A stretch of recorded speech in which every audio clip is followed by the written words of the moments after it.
Well, welcome everybody. Please have a seat. Have a seat. It is wonderful to see all of you. Welcome and congratulations to the 2009 Super Bowl champions, the New Orleans Saints.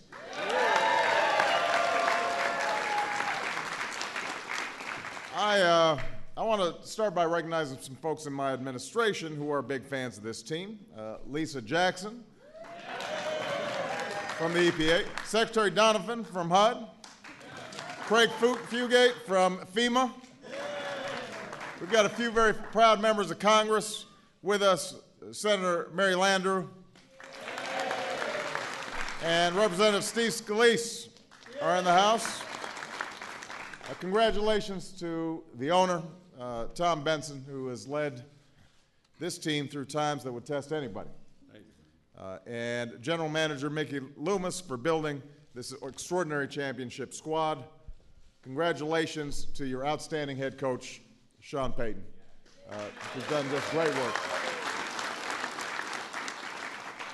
I must point out Sean is a Chicago guy. I'm just saying.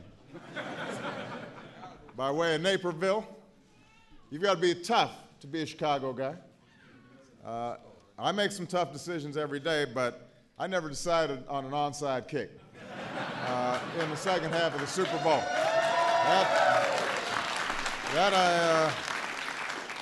That took some guts. Were you okay with that? Did he take off with you?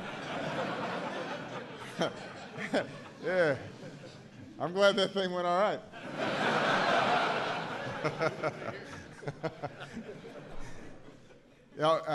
Coach Payton led this team to a remarkable season. 13-0 start, franchise record for wins, a heck of an overtime win in the NFC Championship, and then after falling behind in the Super Bowl with the onside kick, huge second half, Tracy Porter's interception, guaranteeing that the Lombardi Trophy would go to the city of New Orleans for the very first time. It was an unbelievable moment. I want to congratulate the Super Bowl MVP, your quarterback, your captain, Drew Brees.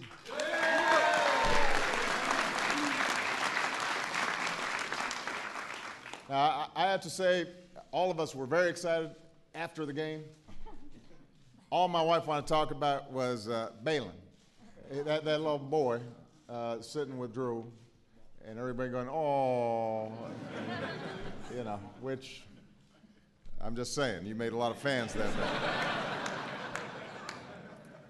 day. Drew and his wife Brittany are expecting their second child in October, so congratulations to you both. Drew threw 6 touchdowns in the opening weekend, making it pretty clear that the Saints were coming to play.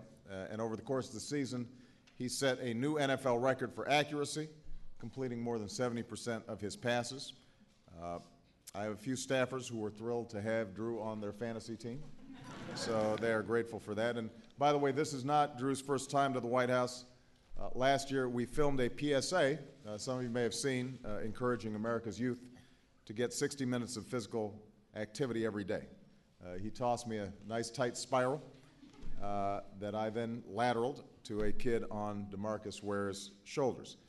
Now, I also want to point out I beat Troy Polamalu over the middle on that throw. You remember? Yeah. I mean, I'm not sure he was going top speed, but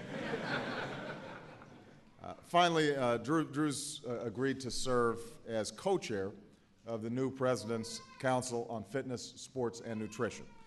And I want to thank all the players who put on a clinic earlier this morning with children from the Boys and Girls Club as part of the Let's Move and the NFL's Play 60 program. So thank you very much, guys, for participating in that.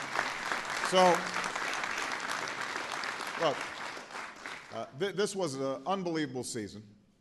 After decades of frustration, the Saints finally won the big one. The Aints and the Sad Sacks gave way to the Whodats. Local musicians even gave a jazz funeral to retire the Aints nickname. But I think we all know that this season meant far more than that to the city of New Orleans and to all Americans, really. You know, look, I'm a Bears fan. I'm not going to lie, but this was a big win for the country, not just for New Orleans, because 5 years ago, this team played its entire season on the road. It didn't have a home field.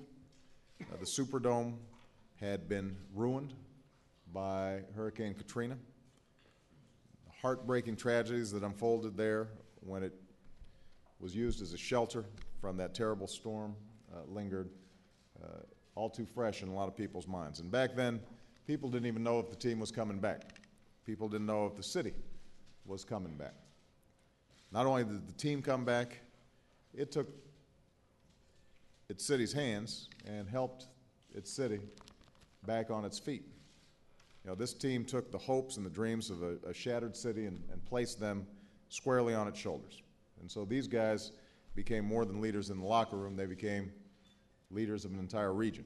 And the victory parade that we saw earlier this year made one thing perfectly clear, that New Orleans and New Orleans Saints are here to stay. So, you know, plenty of cities carry their sports teams through a tough season. It's a rare thing when a sports team carries its city through tough times. And that's why there's such a deep bond between this organization and the city. I'm not sure there's any other city that feels that same way right now. And that's not just for what the Saints have done on the field, but what they've done off it to see that the city keeps rising. In fact, NFL Commissioner Roger Goodell recently said that every team in professional sports should use the Saints as a model for how to interact with their community. This entire team has worked with Habitat for Humanity to rebuild neighborhoods in New Orleans. Many of these guys and the coaches and the players run foundations to help children in need. All of them are off to Walter Reed later this morning to spend some time with wounded warriors who served our country. And obviously the Gulf region has spent the last few months besieged by yet another crisis. But last week we received the news that we had hoped for. Yesterday that we learned that a procedure to prevent any more oil from spilling with a cement plug appears to have succeeded. And the final steps will be taken later in August when the relief well is completed. But what is clear is that the battle to stop the oil from flowing into the Gulf is just about over. Our work goes on, though. I made a commitment to the people of the Gulf Coast that I would stand by them, not just until the well was closed, but until they recovered from the damage that's been done. And that's a commitment my administration is going to keep.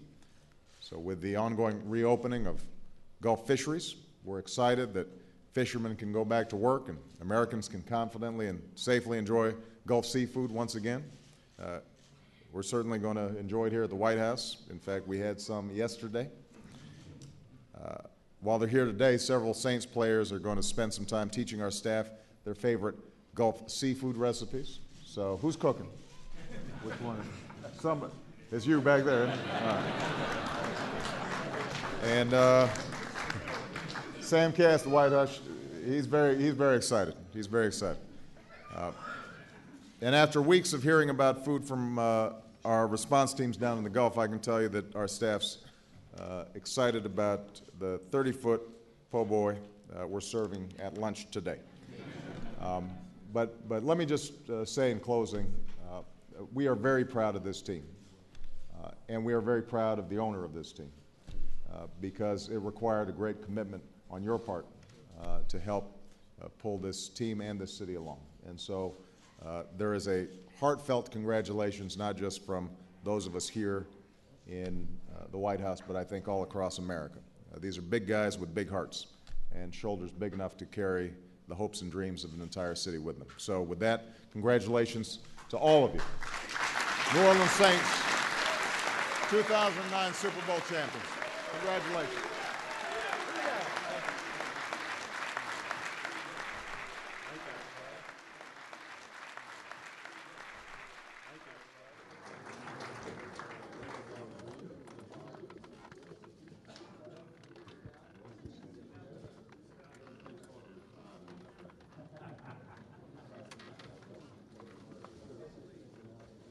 On behalf of our team, Vincent Taylor, our ownership, our organization,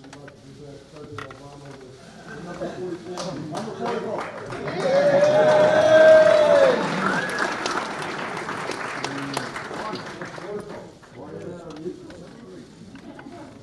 the only time in history that the 44th president